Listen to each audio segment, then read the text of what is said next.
déjà parti dans un cimetière. Il n'y a pas des jeunes qui sont enterrés dans les cimetières? Est-ce que eux, ils pensaient qu'ils allaient mourir comme ça, du jour au lendemain?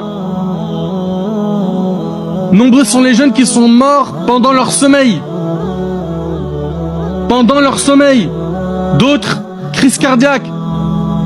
Un malaise du jour au lendemain. Une maladie qui a apparu du jour au lendemain.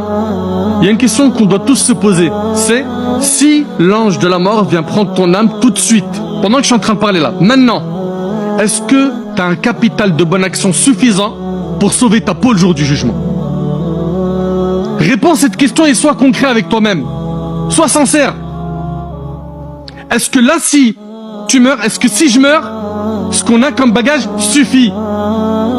Est-ce que tu t'es repenti des catastrophes, des péchés que tu fais, et donc tu es prêt à accueillir l'ange de la mort à n'importe quel moment?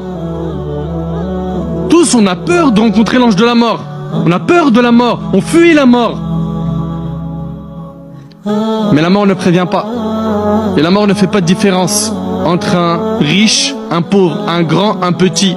La mort ne t'envoie pas un texto pour te prévenir que dans quelques heures, l'ange de la mort vient cueillir ton âme. Non, c'est faj'atan. Et d'ailleurs, subhanallah, le prophète sallam, il nous enseignait que parmi les signes de la fin des temps, il y a la mort subite. On mangeait avec lui hier. C'est ce qu'on entend dans les janazas. Hier, j'ai mangé avec lui. On est en train de rigoler ensemble.